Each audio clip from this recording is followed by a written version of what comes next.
up, YouTube? It's DieHard along with Styles, and what we're going to do here today in our very first podcast, we're going to talk about things that are real in real life, like the economy, current gas prices, which are insanely obscene.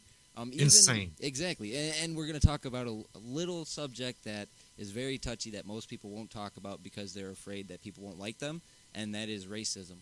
And, we don't care if we're liked or not liked because, if you do don't, not give two shits. exactly. But you guys are going to listen to it. And why? Because we're just that damn good. Exactly. And we tell it how it is.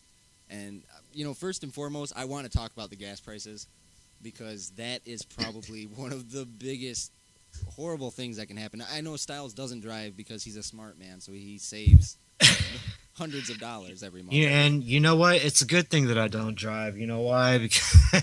Because I'd hate to be paying the gas prices nowadays. Exactly. The other day, or yesterday, when I got gas, I put $64.25 into a 15-gallon tank. Gas was $3.97 a gallon, and that's on the East Coast. And on the West Coast, how much did you say it was the other day? Oh wow, it was up to $4.30. See, and that's what I'm saying. I mean, the fluctuation even... I mean, I understand that it's coast to coast, but that type of difference, that's a lot of money. Dude, you know what? In Greece right now, it is $10 a gallon.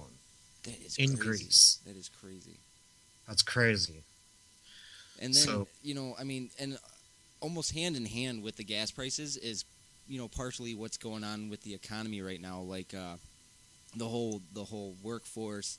job market. Yeah, the job market, and like the stock market and things like that. And I don't even look at the stocks, but a lot of companies are in the real, like they're finishing out, like they start out at like 0.6, and then they drop to like 0.4. So that right there is just saying even the stock market is feeling this effect. But I believe that the blue collar people or the white collar, whatever you want to call them, the people that are the true workers, like the self-employed or the self-contractors like yourself, Styles, or like the grunt workers like myself, which I'm not really a grunt worker anymore, but still, in general, the people that have to get up every day, and go to work and at a certain, get up every day at 7 o'clock, brush your teeth, take a shower, do whatever you got to do, eat breakfast, drink your coffee, get on your way to work. Whatever you got to do, to get your day rolling.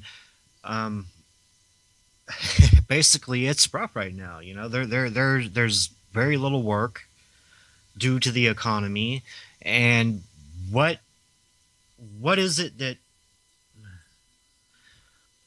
what is it that has brought the economy to where we're at today? Yeah, and that's a very good point, and you think about it. I mean, me and Styles were talking about this the other day on the phone, but when I was 10 years old in the 90s... Was it the war?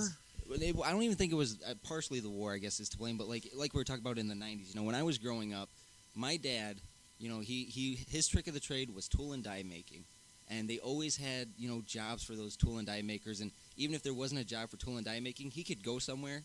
If he was unemployed, a week later he would have a job. And we were talking about that, like you were saying, you could find work all the time.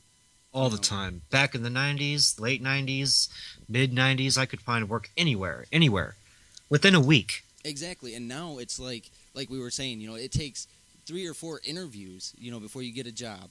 And then at that point in time, they want you to work for whatever the minimum wage is in your state. And sometimes it's not even full-time hours. I mean, we're not even clocking in 40 hours. They might hire us for a position that's only 10 to 15 hours. Exactly. And plus, they want to pay a minimum wage. And you got to do 3 to 4 interviews? Really?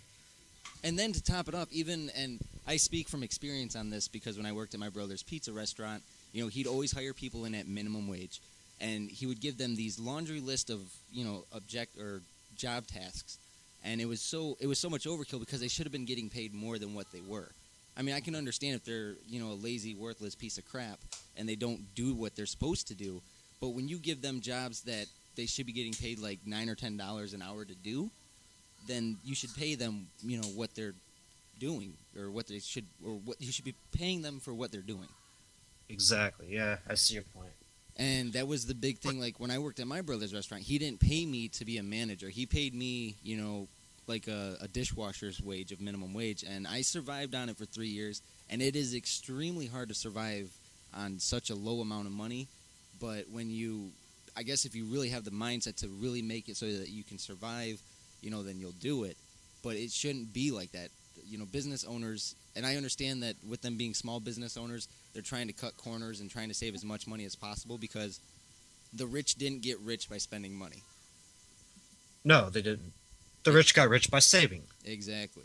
And that brings up a really good point. Or you know what? You can't even really call it that either, because you know what? A lot of people that are wealthy at the moment got it from inheritance. That is very true. And that brings, like I was saying, that brings up another point too. The rich, we have this balance in the world, whether people want to admit it or not. Back, when I was growing up, there was rich, there was middle class, there was, upper middle class, and then there was poor. Exactly. And now, the rich are becoming the poor, and the poor are becoming the rich, because a lot of the poor families, and don't get me wrong, I'm not saying that my family's poor, but we don't exactly live paycheck to paycheck. But, things like that. But a lot of the poorer families, or a lot of the families that are under the poverty level, I guess is the right way to say it, they're driving Lexuses and Audis. And let's talk about that. Well, hold on a minute. Now I'm going to cut you off a little bit, because we were talking about work and all that. Now I'm with it. It's rough right now to find any kind of work. I'm a blue collar type of person. I do, retaining wall work, fence work. Build a fence, cut down a tree, you name it, painting, remodeling a home, you name it. I do it. Mow a lawn even. Right now, we can't even find that kind of work because you got the Mexicans that cannot speak English, and this is going to come off racist, but listen to me, hear me out. You got the Mexicans that cannot speak any English, that most of them are probably illegal, and they're taking up all those type of jobs. I see it all over the place. It's no lie. All over the place. Yeah. I live it, I breathe it, I'm in it every single day. The economy is what I know. And I was just going to say, that's one thing that me and Styles did talk about on the phone the other day, too, that we wanted to talk about was, and this, again, will sound racist. It is going to sound racist. But take it as you will. If you really want to think that we're racist, that's fine. But we're not, because I work with all types of different people at work. But if you're born in this land, if you're born in the United States of America, our primary language is English. And that is what you should learn. If you're going to come to North America, to the United States of America, you need to learn English. It's not the other way around. Need to learn it, and it should. You know what? It should be mandatory that you learn English. It is. I think it should too. It should be when you come to the United States. It should be mandatory. If you want to be here, if you want to be at the land of the free, home of the brave, all that good shit. If you want to be here, then learn English. And don't take it the wrong way if you're Mexican and you're watching this, because I'm Mexican. Take it you know what? Then if you're going to take it personal, they can take it personal. Let them take it personal. If they cannot understand what we are talking about, then they're idiots. That is true, because a lot, and again, this whole segment right here is gonna sound completely racist, but it needs to be said. And I know a lot of people say, "Oh, let's always just blame the Mexicans." And they always use it in like that joking manner. But unfortunately, there's a lot of truth to it, because there's a lot of Mexicans that come and take the jobs because, they can get paid a cheaper wage. And if they're an illegal Mexican, they ain't paying taxes on their money. That's true. And Styles, of all people, knows about paying taxes, because with him being, self-employed, he gets 1099 every year.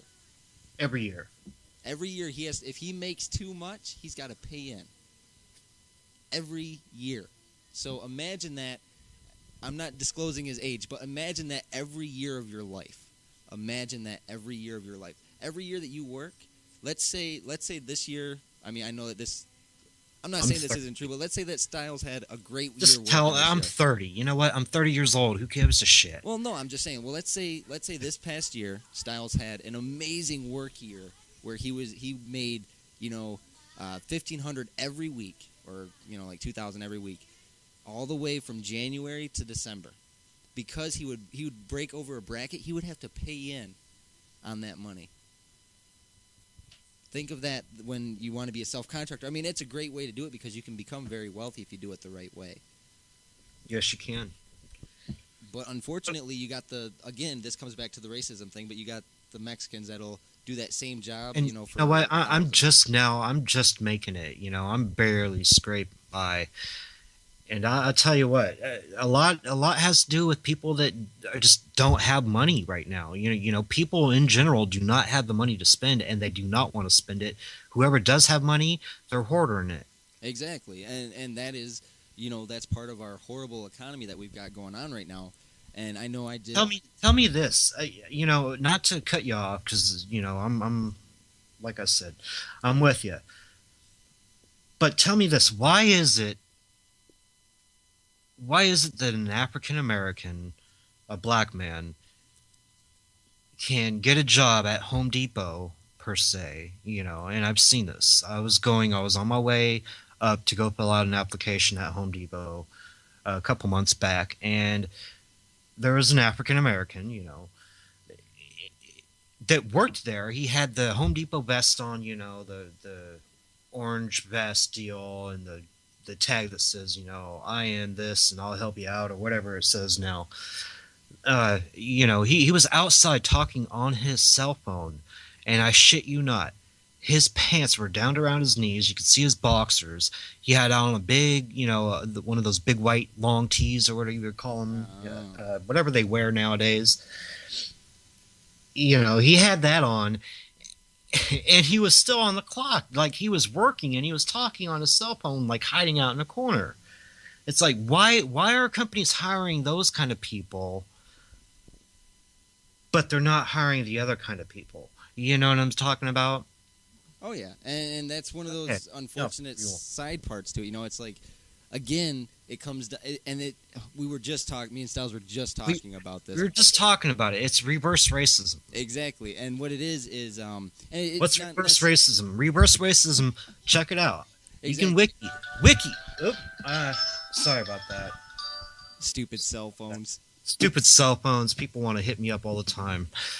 Don't read that text message. Reverse racism. Anyway, back to where we were getting at. Reverse racism. You can wiki it too if you don't believe me.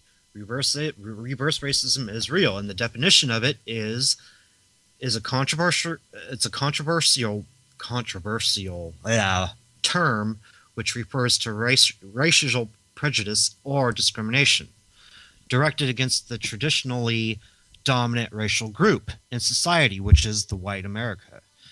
It is sometimes used as a prerogative or exactly. What the hell is that word? Anyway, look it up on Wiki. Reverse racism. It's reverse discrimination or affirmative action, which we all know of that. Yeah, and a real good example, and this is the example I was given to Styles, is let's say, and we don't hate on black people either. We don't hate on black people, Mexicans, Asians, whatever.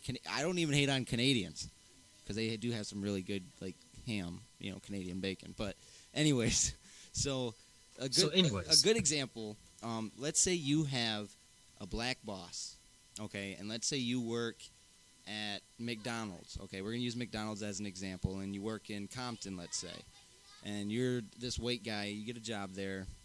And he has you do, let's say you were trained as, a cashier, so, okay, you're running maybe drive-through or whatever, but then one day he comes in, just bad attitude, whatever, tells you you're going to wash dishes, although I know that they don't exactly have you wash dishes at McDonald's, but just, use that as an example. Let's say that they had a dine-in where they actually fed you with plates. What he did there, in a sense, is reverse discrimination, or reverse racism, because he's singling you out because you've become the minority. And for a long time, white people were the majority. But now Mexicans are, enormously outgrowing the white population. And again, they're outgrowing everybody. Exactly. And I don't understand how they got that much testosterone to go around. I really don't understand it. Hey, you know what? Those Mexican ladies, man, they're breeders. They're bred for breeding. Exactly, and that's again, one of those. It's one of those things too. I mean, it's an unfortunate side effect because evidently we live in a country where if you can make it across the border, you can stay here forever. Oh, yeah. And again, I'm not trying to hate on Mexicans, but seriously, guys, if you're going to come across the border, if you're going to become a Chicano, that's what they call, that's what the Mexicans in Mexico call the Mexicans that live in Texas. So if you're going to come and become a Chicano, then you need to learn the Chicano way. You need to speak the English, you need to write English, and you need to speak English very well. Because with the work that I do at work, I deal with a lot of people that are Mexican and Arab American, black people, or African American. I deal with all types of different nationalities, but the worst of the worst are the Mexican Americans because I can barely understand them on the phone. And when I was growing up, I grew up in a white neighborhood. I grew up in, suburbia, when I was growing up. So I was raised, with a bunch of white kids, and we didn't learn Spanish because it wasn't a requirement to know Spanish. And now, 15 years later, Spanish, evidently you have to, they got my kid, who is almost 6 years old, they've got him learning Spanish in school while they're, teaching him, the alphabet and stuff. They're teaching him the alphabet in Spanish as well. And it's unfortunate because, I'm not saying it's unfortunate, I'm glad that he's getting, better educated with other languages, but, Still, the point is, you know what? We're an English speaking country. We're the United States. We speak English. Exactly. That's what we speak. That is our primary language. And now it's gotten to the point to where Spanish is the second form of language that we use here in the United States, which is all good. But it's still, this country is still and always will be the primary language for us to use is English. Until all of a sudden the Mexicans totally outnumber the white guys, and then Spanish will be our. Well, they're trying to take it back. Let them, whatever. Let them try. They'll fail. Well, that's the thing. And then, I think of, like I was saying earlier. Man, Ponchabilia. Exactly. Well, like I was talking about, earlier, how the poor are starting to drive these really nice cars and, things like that. And it's a sad truth to it, too, because the rich back in the day, back in the 90s and, not even 10 years ago, the rich, they were driving, Bentleys, the Escalades. They were driving the really nice Cadillac CTS at the time, the really, really nice vehicles. And now the poor have the exact same opportunity to get those. And the reason why is we have so many tax breaks for the poor families. So many. And everybody's poor now because it pays you know off what? to be poor. I want to just I got to say something real quick. I found this, and I'm going to say it right now. I was going to save it till later, but I'm going to say it right now.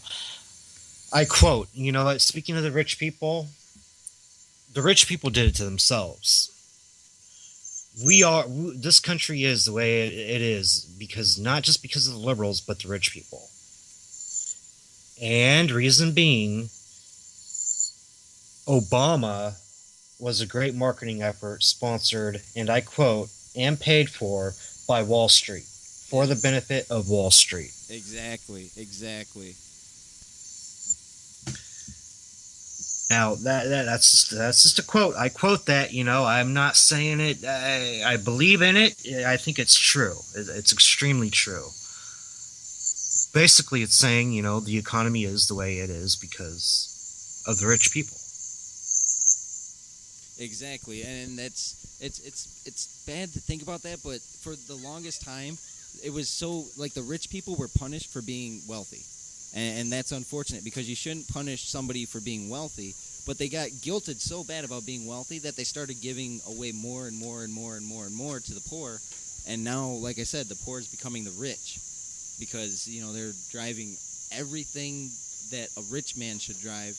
And I love to hate the rich man and I hate to love him at the same time because if I was a rich man, I tell you what, I definitely probably would not be driving the car I drive. I'd probably be driving a Bentley.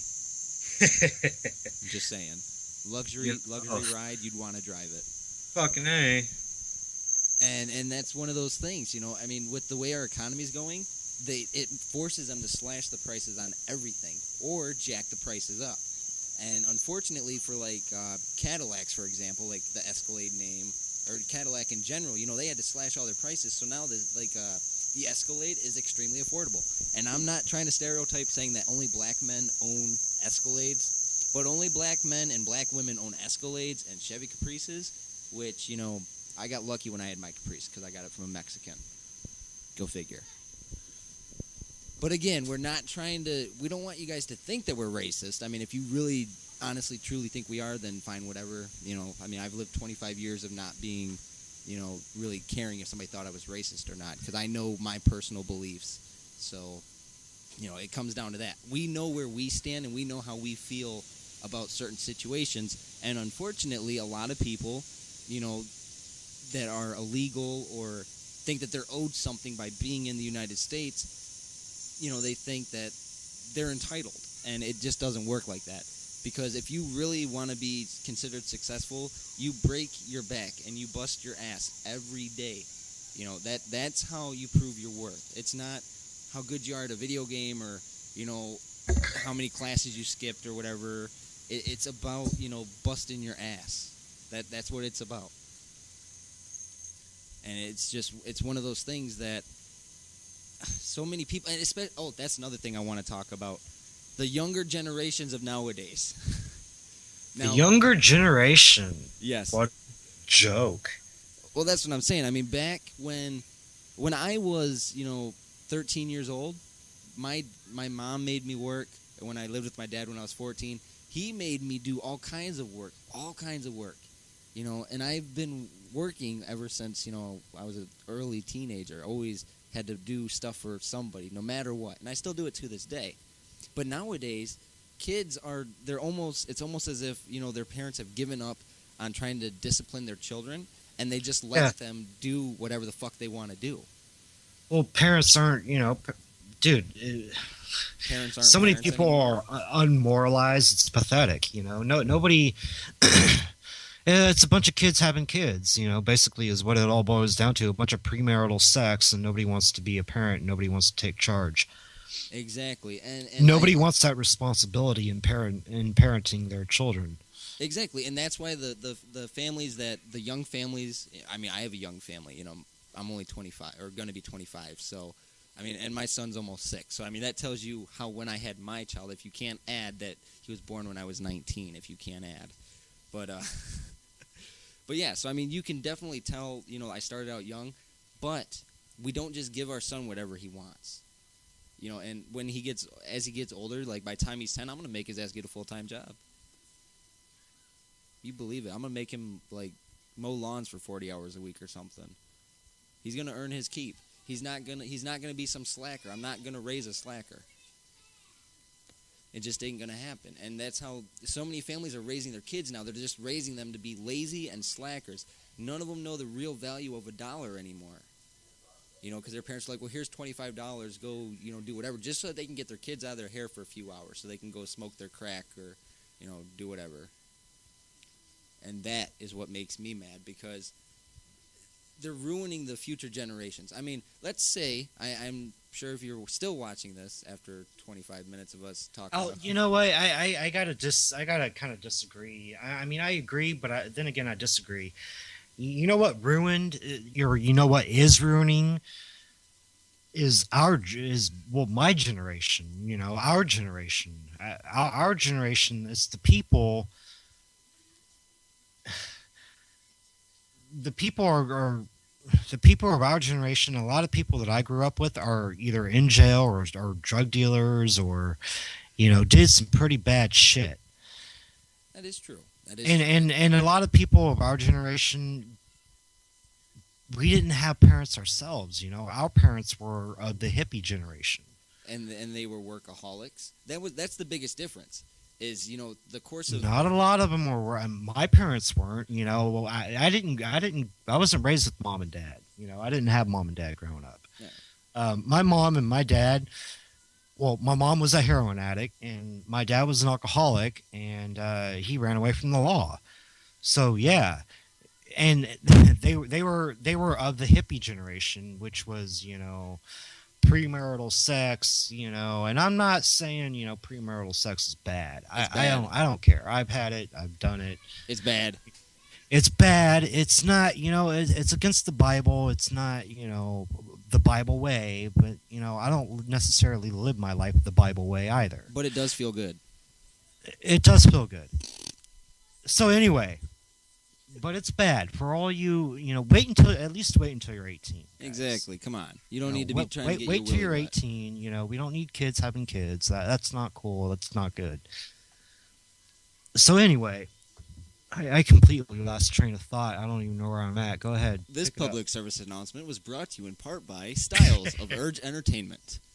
I'm just saying, Styles is right, though. Kids shouldn't be having kids because, it's making a vicious cycle. But, again, like he was talking about, and like I said, some families had workaholics. My dad was a workaholic. I mean, that man busted his ass, to give me and my sisters and my brother, almost anything we wanted, but no matter what we wanted, he made us work for it. So, I mean, like when the Super Nintendo first came out, and when it first came out, it was like $300, I believe, or $199 or something like that. It was like $200 or $300.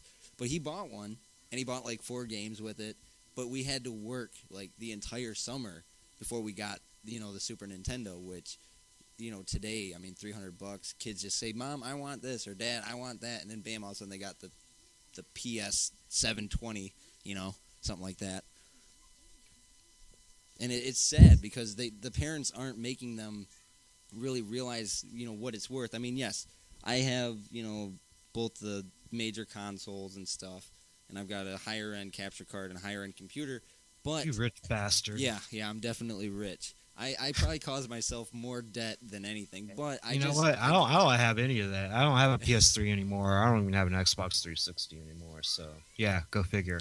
Well, what it comes down to is, the computer I just recently got with my setup video, that was something I've been waiting for, for like 4 years, and I figured now was the time to get it, and I really wanted it, and I've always been a big music enthusiast, so, I mean, naturally getting my mixer, and like I told you about my new guitar I got, those are things that I think I've waited long enough for.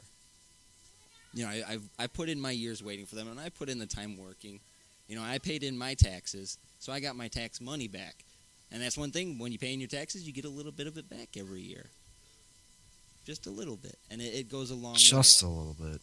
Yeah, just a little bit. You only get, I think it's a quarter, or up to a quarter of, your initial earnings throughout the year, so.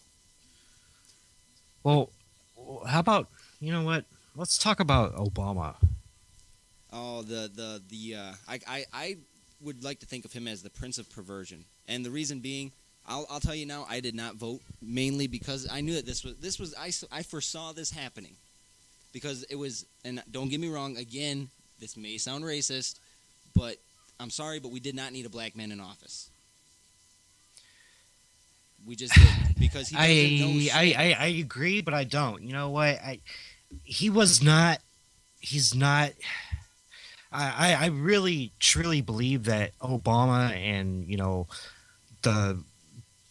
the liberal politics side of society, they chose and they screwed up for the future in any sort of a black man for a president. I think this is completely first and last time. Oh yeah, hands down. First and and last time. If they put Hillary Clinton in office, I'm sorry, but I'm gonna probably jump off a bridge. Yeah, I'm really hoping that she doesn't get into office, and I don't think so. I think Mitt Romney has actually got it in the bag. Well, I hope he does. I mean, don't get me wrong. I know that, Hillary Clinton's got some, she's got some really good ideas, and she might have good ideals, but let's face it. She does. You know what? We don't need women running this country. Exactly. We don't. Tampon prices will go down to 50 cents per tampon. Well, it's not just that, but, the same thing, it's like birth control. I saw on the TV, or I was listening to something. I forgot what it was. I think it was Larry King or something like that. But, he had some college-educated woman, on there, and she believes that workplaces and everybody should provide or something like that. I don't know. Anyway, she thinks that that they should be provided birth control. And Larry King went off and said, well, what are you, a slut? I mean, why do you think that birth control should be free? I don't get it. Or even birth control should be distributed. Yeah. Well, like that's I mean, it's basically killing the kid. That's exactly. And the thing is, and Larry King, basically said it the right way. I mean, like she was saying, birth control should be, given out to, women, but in a sense, I mean, he was right. I mean, what are you, a whore? I mean, if you need birth control at such a young age just because you're sexually active, that says a lot about your personal character, of what type of person you are, and what type of person you'll be in the workforce. I can see it now. You will sleep your way to the top, or to what you think is the top, which is really... Makes headlines. Exactly, which is really you on your hands and knees assuming the position. And it's an unfortunate side. And I'm not even trying to badger women because I love my wife to death, but my wife isn't on birth control. We have our own form of birth control because we have our one son and we love our son very much. But do you think Monica Lewinsky used birth control? I hope she did. I hope she did too. That would be... she slept her way to the top. Exactly. And Monica Lewinsky and Bill Clinton, if they had a kid together, that would have been one chubby, diabetic child. Dude, God be beating that thing with the ugly stick. But yeah, so I mean, it's just things like that. If the women of the world really think that they should be or that birth control should be distributed to them, at any turn of life. Oh, my wife actually just brought up a very good point. I'm going to touch on that one in just a second here, but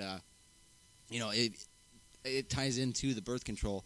But here's one thing that it bothers me just because, I mean, I guess it didn't bother me when I was like 16, but it bothers me now, and that's, the 14 or 15-year-old girl dating like the 22 or 23-year-old guy. Yeah, that's completely wrong. Exactly, that's what I'm saying. And the guy knows that it's wrong. Yeah.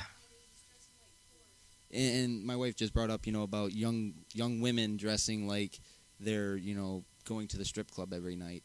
Yeah, that's true. And dude, they're starting early. Dude, they start younger and younger and younger. I swear to God, I shit you not.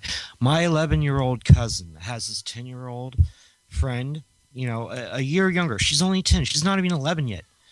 And she's already dressing and looking like she's 18. Well, that's the thing, and I she's think... wearing makeup. I mean, this 10-year-old does not look like she's 10 years old. She looks like she's about 18 years old. And is she developing at an early age? Yes, she's starting to develop, But at the same point, man, where's her parents? Exactly, and where the fuck is her parents? I mean, this kid. You know what? You know how stupid her parents are. Her parents are so stupid that they believe that her child is going to the park when in actuality she was actually going to the park to kiss on boys. And so she's not going wait a minute, did I just say, I think I just made a boo-boo there, but anyway, this child will tell her parents that she's going to the library to go study. That's the oldest lie in the book. Exactly. What are they doing believing that? Exactly, and they should know better, because they were teenagers. They should know better. She's going to the park and kissing boys. And I know that for a fact because that's what another parent has told me that, and I'm like, what, really? Are you kidding me? She's like, no, I'm serious. I'm like, wow. And that's the unfortunate side. And I don't want to blame Britney Spears, because when I was growing up, Britney Spears was like the hottest woman singer on TV. There's no one to blame. There's nobody but to blame me except for the parents. You can't blame anybody but parents. You can't blame a child. A child does not know any better. Exactly. They know what their parents tell them to know. Exactly. That's how a child differentiates what's right and what's wrong, is based on what their parents do, whether it's right or wrong. That's right. And it's one of those things that really sucks. And I know that some people, we're probably going to get a lot of dislikes on this. I understand that people may not like what we're saying because we say it, the way it is. Because I know a lot of the if we have adults that watch this, they're gonna be like, well, hey, look, I think that 15-year-old wearing that mini skirt and that tube top is real hot. Yeah, well, just remember, if you try poking her, dude, and if you get caught, if you're fucking in your 20s, guess what? You're going to prison. That's true. So keep that in mind, when you're staring at the 15, 16-year-old girl at the high school, when she's walking down the street or whatever. It don't work like that. We don't live in a world where it's okay for that. Because, for one, he's a matured adult, and he's supposed to know, be attracted to an adult, not to a child. And it's true. But, let's face it, dude. Guys are going to look. You know what I mean? Guys look. That's what we do. Guys look. It doesn't necessarily mean to go after it. You know what I mean? Especially if she's got a backpack and all that shit exactly. like that. If she's going to school, dude. Look, and that's about it. And I wouldn't even do a hard look. I mean, like a quick look. Well, that's the thing. I mean, if she's carrying around a backpack and it's got a sticker of the Backstreet Boys, I know the Backstreet Boys ain't cool anymore, but they're the only boy band I really know of, so bear with me. But, if she's got a Backstreet Boys sticker on her backpack or on, her binder or whatever, she's still in high school or middle school. You know that. So let it go. Exactly. Just let it go. Just, I'm sure if you just peruse on down the road, I'm sure you're going to see, some 20-year-old chick that's, coming off a crack binge or something that really love to suck your dick for coke. Now let's talk about that. Well, what's up with all the, even girls my age that, are in their, even your age, I want to say young women from the ages of, let's say, 24 to 30 years old. The majority of them are single right now with bare minimum 2 children. Bare minimum. I mean, you might find one that has, one, but at least they by now, between the ages of 24 to 30, have 2 children and are single. And why are they single? Well, the downs. It's not just because of the guy. I'm telling you right now, it cannot just be the reasons because of the guy. No, it's not just the guy. It's a two-way street. It really is. Exactly, and sometimes people. I understand. Are guys assholes? Are guys jerks? Of course. Do guys lie? Do guys steal? Do guys, play with your heart? Of course, that's what we do. But it all comes down to compatibility, and I've never been real big on that whole compatibility. Compatibility, thing. Yeah. But when it comes down to that, I mean, when you, like you said, a lot of women between the ages of I'd say more like 20, 21 to 30, because there's a lot of younger women than 24 that have multiple kids by multiple fathers. That's true. And that's the worst part about it, is when a kid is raised and they don't know their father or their mother, and that's why that's why it really hits hard whenever you say you didn't grow up with your mom and dad, because it's like you didn't get to really know the people who are supposed to love you unconditionally, and I don't really have a sense of when you grow up without mom and dad, I'm not going to use it as an excuse, because it's excuses, but let's face it, dude. Kids and people that have grown up without mom and dad in their life understand how it is. People that have been raised by mom and dad do not understand, and it's vice versa. It's vice versa. Anyway, what I'm saying is, it's tough. It's tough because you don't have a sense of belonging, or a good sense of what, family should be, or, exactly what is normal, though. What's a normal family? Is it like Leave It to Beaver, or is it, The Simpsons or something like that? I think most typical families would probably fall more in the category of The Simpsons. I mean, I wouldn't say we had like a Leave It to Beaver family when I was growing up. I mean, my dad, he's a recovered alcoholic now, but he was an alcoholic, but he was a workaholic at the same time. So he worked, but for every hour he worked, he drank that much more up until 1992 when he had a pretty bad car accident. But my family alone, like, after my parents got their divorce, it was like I was raised in a Simpsons type family, which most families are, because there's no way that a family's always going to get along. Like my wife's family, she was raised in a Simpsons styled family. I mean, of course there's going to be arguing, you know, because again it comes down to that compatibility, whether the two parents are really, you know, compatible with each other. And I know a lot of people think that me and Melinda aren't compatible with each other, but I could not imagine spending my life with anybody else. So, I mean, I'm pretty sure that we're probably about as compatible as we can ever get. Well, you guys accept each other. Exactly. You know, and that's what a lot of it has to do with is, you know, acceptance. You know, you got to accept each other. You know, accept each other for who you are. I mean, it's kind of like what they say, man. I actually am starting to believe that opposites attract.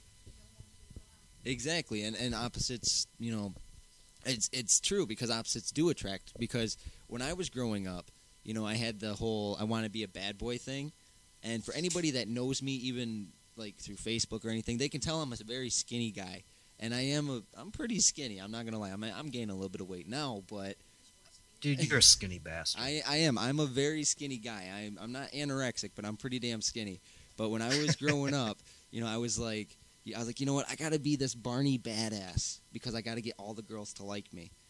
So you had like the little man syndrome.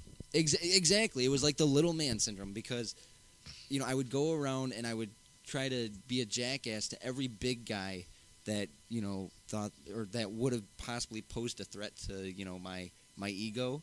So, of course, I try to call him out or whatever. And the side effect to that was the nerdy, preppy girls, they were really attracted to it because I was the bad boy, you know, and I was breaking the rules and things breaking like that. Breaking the rules. Exactly. I was breaking the rules and I was, you know, bending the spectrum. So they were like, oh, my God, he's so hardcore, but he's so skinny, you know? And that was just kind of how it all... It's like the laws of engagement. Exactly. Yeah, exactly. And that's just kind of the way it worked. The whole reverse psychology that I had manipulated throughout my entire teenage years paid off, you know. Well, and why were you that way? Was it because you felt like, are you inferior to them, or? At the time, I did feel inferior. But when I look back on it now, I mean, I had so much more going for me than what they did. Yes, they were real big on, like, football and basketball.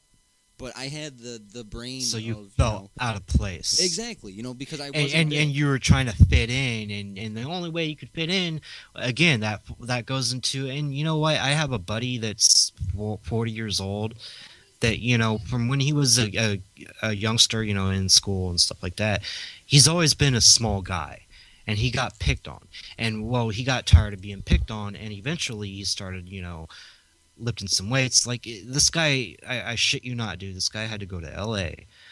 and to his dad's because his mom and dad were separated. And he went to L.A. to his dad's, and he lives up in Northern California. So with his mom. So anyway, he moved to L.A. for a couple of years, and he had to take these growth hormones to, you know, make him grow. You know, well, before he did that, you know, he always felt like he had to be tough and you know, better than everybody else and better at doing anything than anybody else is. You know, he always felt like he had to prove a point. So is that what you went through too? You know, you felt like you had to prove a point, or pretty much, and that's that's one of those downsides to. And I'm not gonna say the media's to blame, because I don't blame the media for it. I just blame it on genetics. You know, I was genetically born smaller than everybody else. You know, but the one thing that I do possess that most people don't possess is the ability to, you know, do so many mechanical things with my mind. I mean, how many people do you know off the top of your head that can program a game? Or how many people do you know that can program, you know, their own operating system, not just Windows? You know, I mean, it's things like that. That's where I was superior compared to the jocks in school, but I never really thought of it in that sense. I was like, you know what? I was like, it doesn't really matter if I can do those things. I need to be able to lift or squat, you know, 350 pounds every day, you know, do 10 reps of it. Which when I was on the wrestling team in high school, that's how I messed up my shoulder. You know, I was like, I was trying to squat 350 pounds and I fucked my shit up really bad. You dumbass. Well, that's what I'm saying. And it was part of like the ego, but, you know, high school and middle school are probably the roughest years of anybody's lives because you're constantly ridiculed by the people that you think you're going to see for the rest of your life. Unfortunately, we've got a news flash for you. You don't see a lot of those people, ever again in your life. And if you do, or you know what, some of them are off doing stupid ass shit anyway. Exactly. So. I mean, the one person that he's my lifelong friend. I've known him since I was 10. But I only see him once a year now, and sometimes it's not even that. And it's because after high school, you got real life kicks in. And if you're watching this and you're almost 18 or you're, senior in high school or whatever, just think after, this summer break or whatever, go to college. Although we don't even know, me and Styles don't even know if a college education is really important in the workforce anymore. It is college. I mean, let's face it, dude. People right now with college degrees are even unemployed right now. Can't find a job. They can't even get hired at a fast food restaurant. Exactly. And the people that do. Why is that? It's because, well, the majority is Hispanic, Latino, Mexican, whatever you want to call it. I'm just saying. Exactly. But and the downside to the people that went to college and put 2 or 4, even 6, maybe more years into college. I work with people at my job right now that went to college. They have bachelors and associates, and I work with one guy that's actually got a doctorate in criminal law, but it's so hard for him to get going that he's working a job that doesn't require a college education, because that's how hard it is for people, even after getting a high school or college education, to get a job.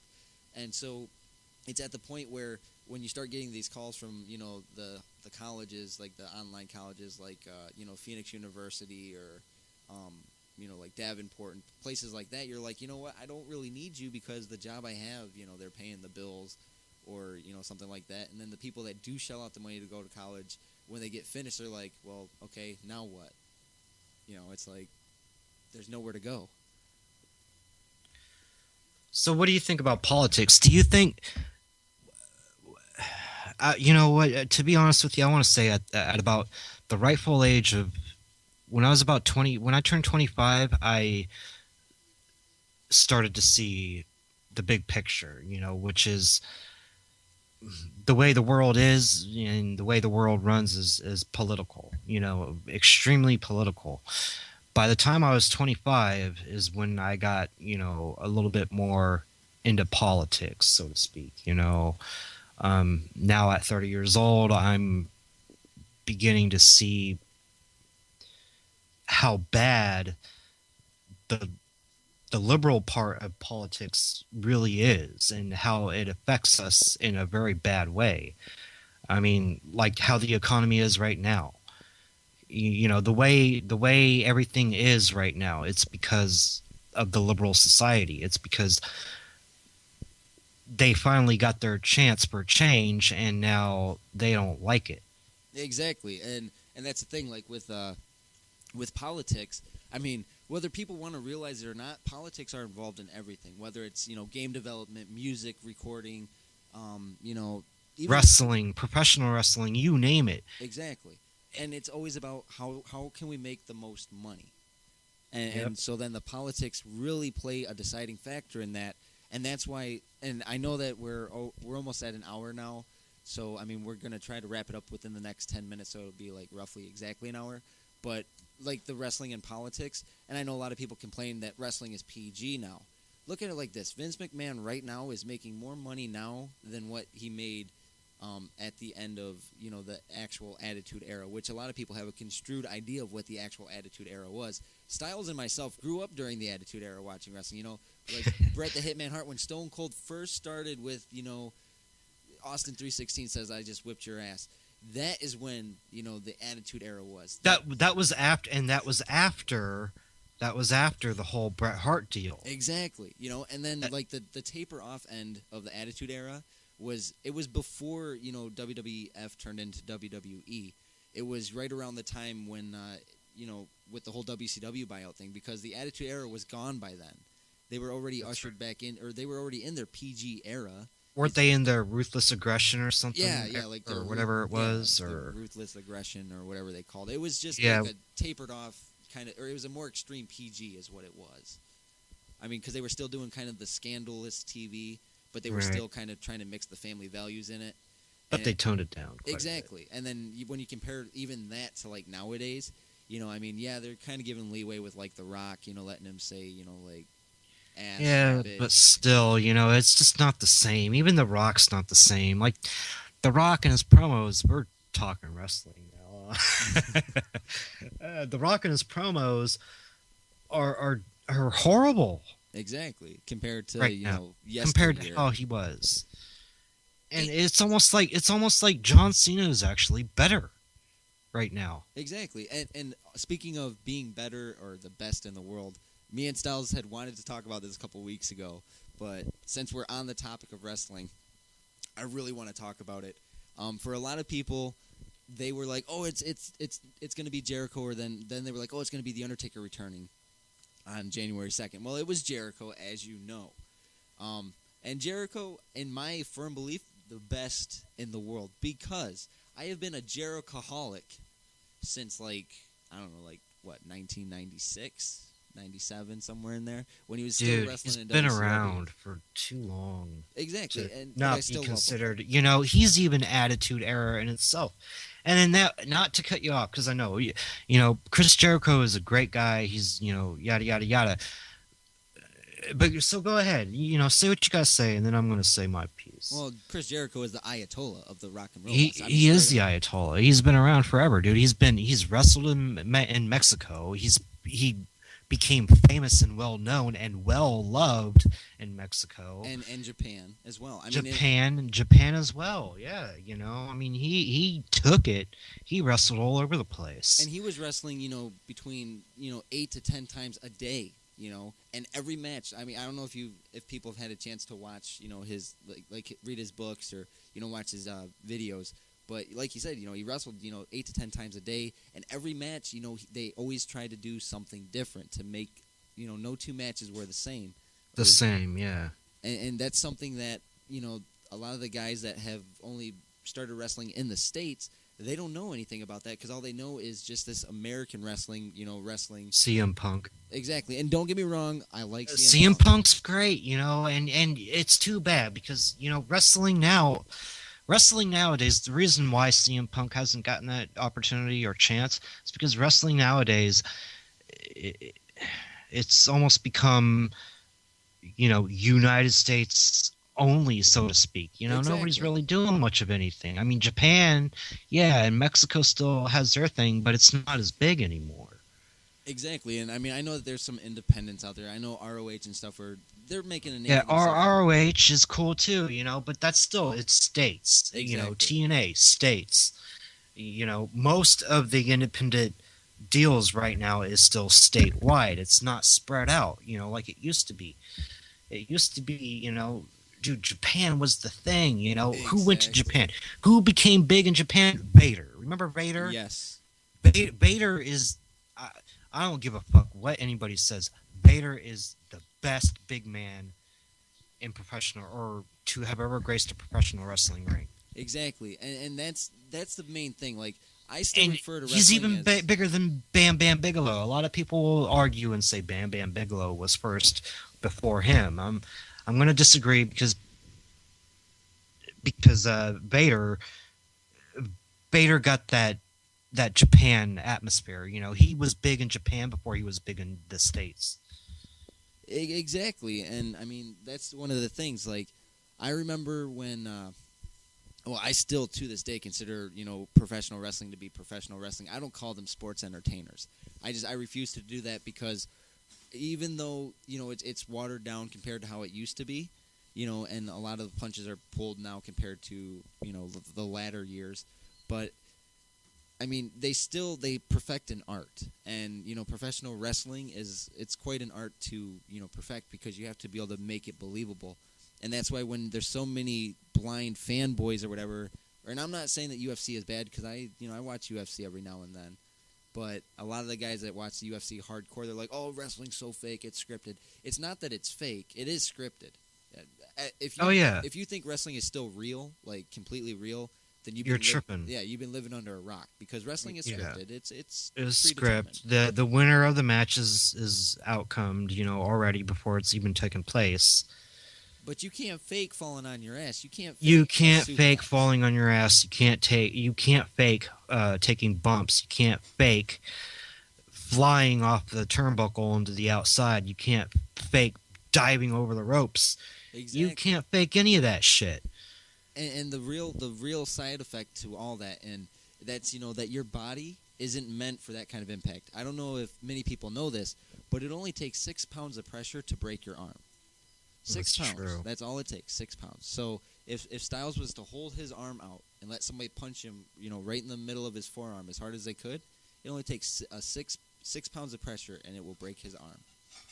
So imagine how careful these professional wrestlers actually have to be when they're in the ring, because I mean, every bone in your body, it only takes a certain amount of pressure, and that bone will break. So anyway, back to Chris Jericho, and this is another subject I wanted to kind of touch on too, and get maybe your ideas and feed my ideas or whatever, my opinion into the matter. A few weeks ago, I don't know how many, was it like 2 weeks ago on Raw or something like that. What was the actual face-to-face confrontation between The Undertaker and Triple H that happened on Raw? Where they're saying, what were they saying? They were saying they were the last of a dying breed, is what they're the last of the dying breed. You can't. That's not really true, because Chris Jericho was a part of that breed. Like how you're saying that he is the best in the world at what he does or whatever, or everything he does. I know you're a big time fan, and I'm not a big time fan either, but I do respect Chris Jericho, and I respect what he has done and what he has put into the business. Now, Chris Jericho is of that breed, so how is that right for Triple H and The Undertaker to sit there and say that they're the last two? Yeah. You know what I mean? I mean, come on. Who else was in there? I mean, RVD. You think about it. RVD wrestled in Japan.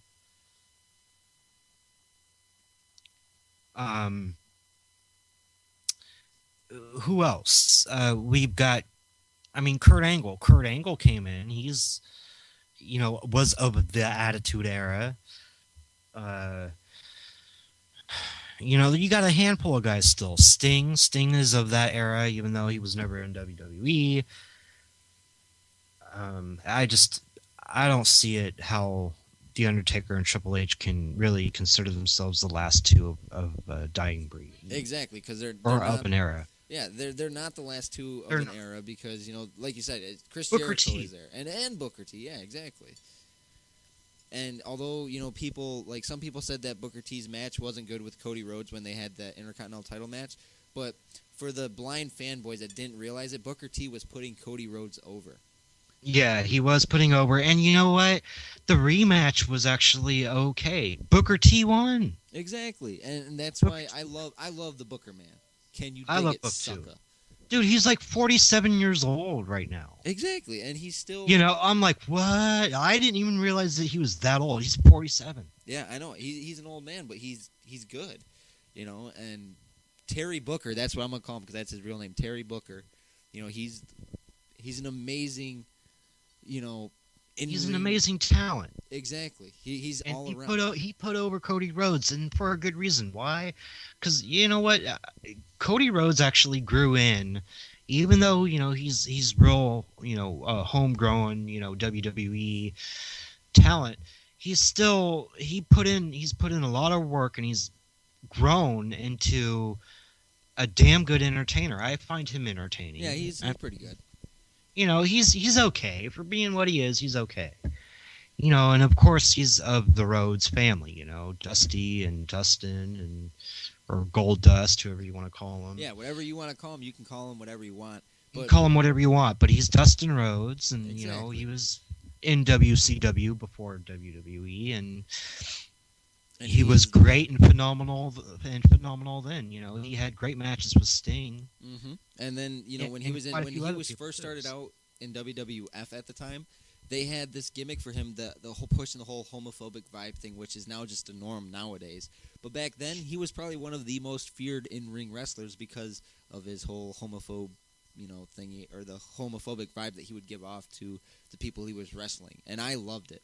Exactly. I loved it too. It was different. It was different. It was something different. It was very different. And even on that note, because we are pushing over an hour now.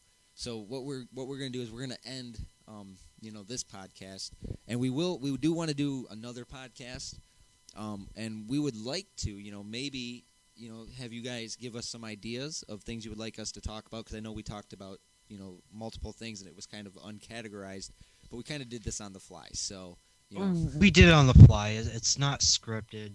We didn't really think of an introduction or a description or even so it's just.